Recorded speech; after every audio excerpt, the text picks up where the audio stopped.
राज्य में चिकित्सा पर्यटन के बढ़ने के अपार अवसर है, निश्चित रूप से अवसर है और बहुत जरूरी भी है कि हम पर्यटन को बढ़ाएं। पर वर्तमान में हमारी स्थिति क्या है, थोड़ा इस पे भी गौर करने की जरूरत है। मैं बाड़मेर जैसलमेर से आता हूं। बाड़मेर और जैसलमेर के सारे लोग 70 से 80% लोग मरीज गुजरात उन तमाम हॉस्पिटल्स में उपचार के लिए जाते हैं। हम टूरिज्म की बात कर रहे हैं, हमारे खुद के लोगों को हम रोक नहीं पा रहे। मैं तो धन्यवाद दूंगा स्वर्गीय जसवंत सिंह जी को, जिनके प्रयासों से एम्स बन पाया और मारवाड़ को एक बेहतर चिकित्सा सुविधा उपलब्ध हो पाई। मैं आपको बताना चाहूंगा माननीय मंत्री महोदय, नीति आयोग की एक रिपोर्ट में जो कल पढ़ रहा था उसमें लिखा हुआ था कि राजस्थान हमारा जो मजबूत और बहुत बड़ा स्टेट है वो हेल्थ के सेक्टर में 16वें स्थान पे, और हम बात कर रहे हैं कि साहब हम हमारा टूरिज्म बढ़ा रहे हैं। जो स्टेट 16वें नंबर पे है उसमें टूरिज्म कैसे बढ़ेगा, मैं आपसे ये पूछना चाहता हूं। आप रिम्स बनाएं, जरूरी है एम्स के तर्ज पे हम नवाचार करें। देखो बकरो वैन उर नाम शेर राखण में वो शेर को नहीं बने। आपको और ज्यादा स्थितियों में सुधार लाने की जरूरत है। मैं आपको बताना चाहूंगा कि केंद्र की एक रिपोर्ट थी, उसके अंदर मैं पढ़ रहा था कि हमारे राजस्थान स्टेट के अंदर लगभग 9,940 जो हमारी संस्थाएं हैं पीएचसी, उनमें से मात्र 3% है जो उन राष्ट्रीय मानकों पे पूरे तरीके से फिट है। बाकी 97% हवा में है। उसकी जिम्मेदारी कौन लेगा? उसके ऊपर कोई बात नहीं है।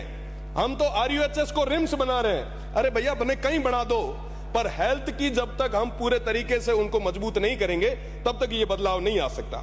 एक सीएजी की ऑडिट रिपोर्ट थी, मैं एक छोटी सी, लगभग जहां पे भी हेल्थ की बात आती है सारे माननीय सदस्य कहते हैं कि साहब हमारे यहां डॉक्टरों की कमी है। राजस्थान का जो पूरा परसेंटेज है लगभग 40 से 45% जो पद है वो रिक्त है। मैं बाड़मेर से आता हूं, सीमांत क्षेत्र है, बीच में तनाव की स्थितियां थी। सबसे ज्यादा जो जरूरत थी शिक्षकों की वो हमारे उस क्षेत्र में थी।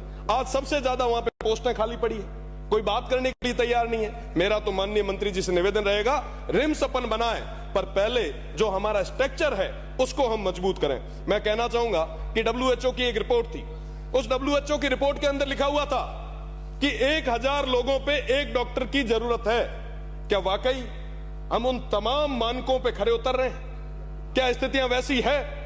हवा मीना है, जमीन माथत को नहीं। आज की डेट में अगर मैं बात करूं हमारे हेल्थ सिस्टम की, माननीय सभापति महोदय, कोई प्रथम स्टेज पे अगर कोई कैंसर का पेशेंट है और वो जांच करवाने जाता है तो चौथे स्टेज पे आते आते तब उसके पास जांच की रिपोर्ट आती है।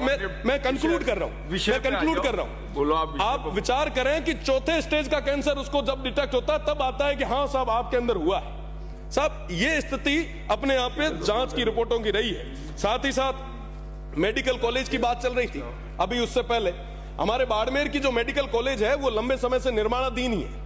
पिछले 5 साल से उसका काम चल ही रहा है। मुझे समझ नहीं आ रहा कि वो कब तक बन पाएगी।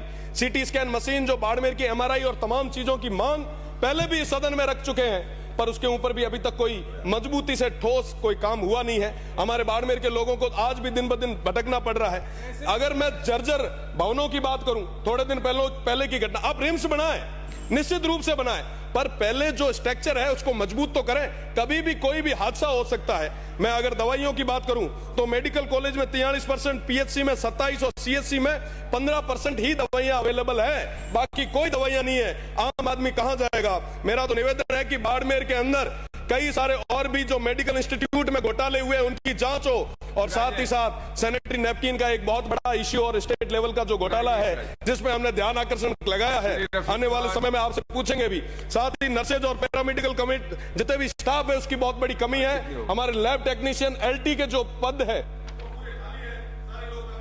कर लेने दो सर, पूरा कर एक पूरा कर लेने दो सर।